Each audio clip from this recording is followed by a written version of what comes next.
Today, we are in downtown St. Ignace for the historic St. Ignace Walking Tour. This tour goes all along this boardwalk and gives you the history of this area. Really, we're going to do this two ways. I am going to add in all of the bonus information that I find interesting, and Marklyn is going to be actually using the pamphlet itself and reading some of the facts that we find interesting in here. The canoe was the mode of transportation, and the birch bark canoe was like the Mercedes-Benz of all watercraft. This master of all canoes was crafted by Native Americans from the bark of the white birch tree.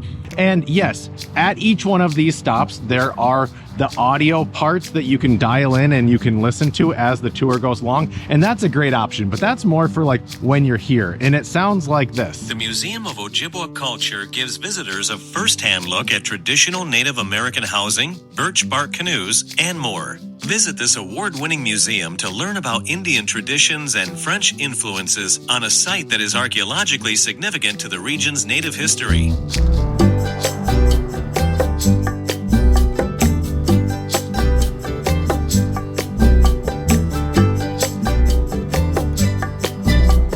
We made it to stop number 5, which is my favorite number, by the way.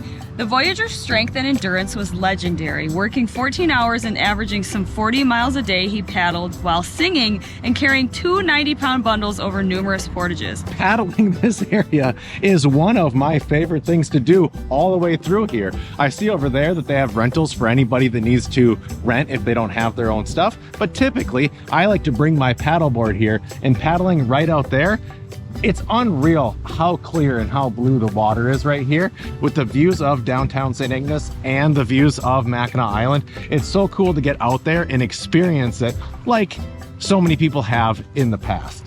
That thing just said this is part of the North Country Trail, which is just great because as someone who enjoys hiking, I've been on the North Country Trail a few times now, and it's always fun to see that you're on it again because sometimes you know it and sometimes it just happens.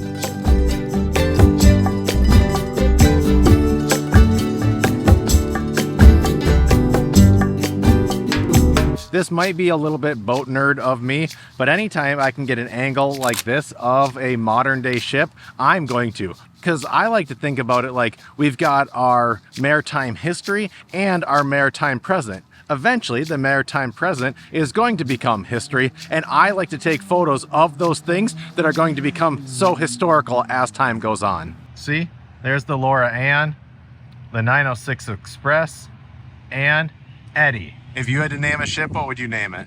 Well, you were saying that your ship should have a strong name, but I have a hard time coming up with things like that, so I'd probably name it Undecided.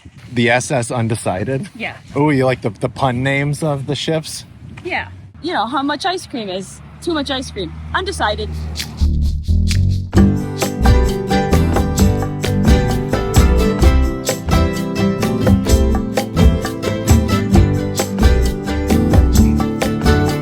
I thought this was the right spot for ice cream. I think of St. Ignace in the summer like two different ways.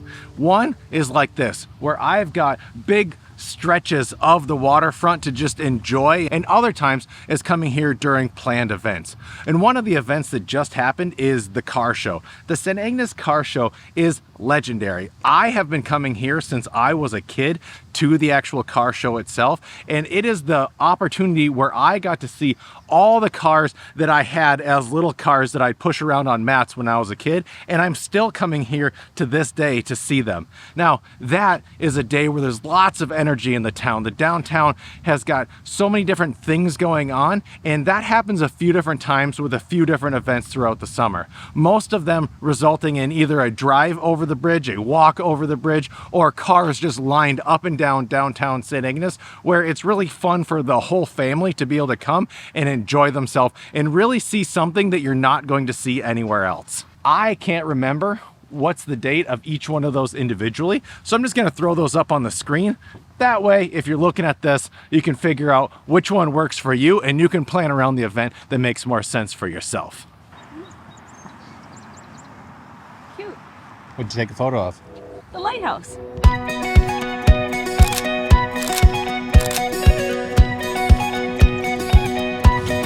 This is fun.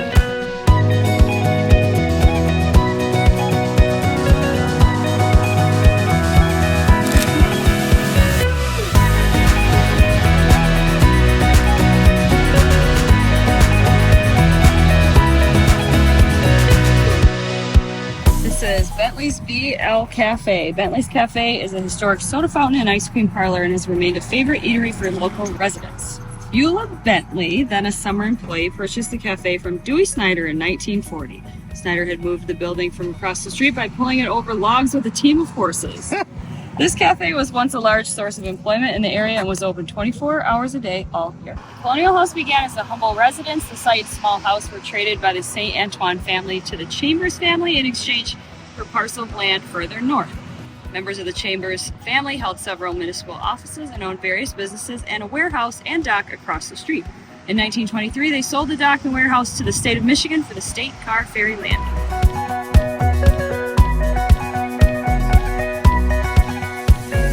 Before we even get to the historic spot, I bet I can get this one.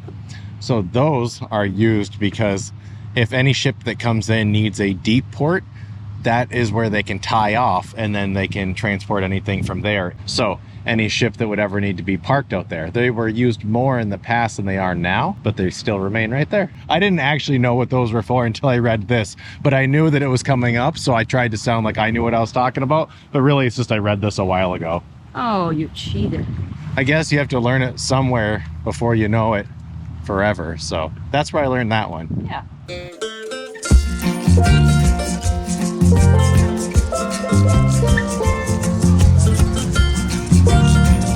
I've never had one. These look amazing.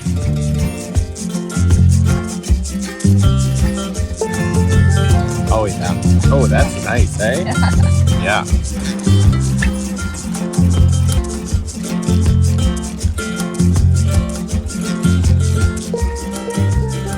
This right here is another way that a lot of people in this area enjoy getting out on the water. Their own personal watercraft that is bringing them out here. These ones are in the harbor. There's also public access spots around this area to be able to get out, to be able to try your own luck at fishing, or to just be able to cruise around this area and see the whole waterfront from a completely different angle. For me, my paddleboard seems to work pretty well, but man, being out on this, that would just be an awesome day. What I've liked about this walking tour so far is that it's totally on our own pace. Guided tours are wonderful, but you do stick with the group and things like that. So a tour like this, you can choose to do the whole thing. You can just do half and maybe get lunch somewhere. But it's up to you, and it's very casual and enjoyable.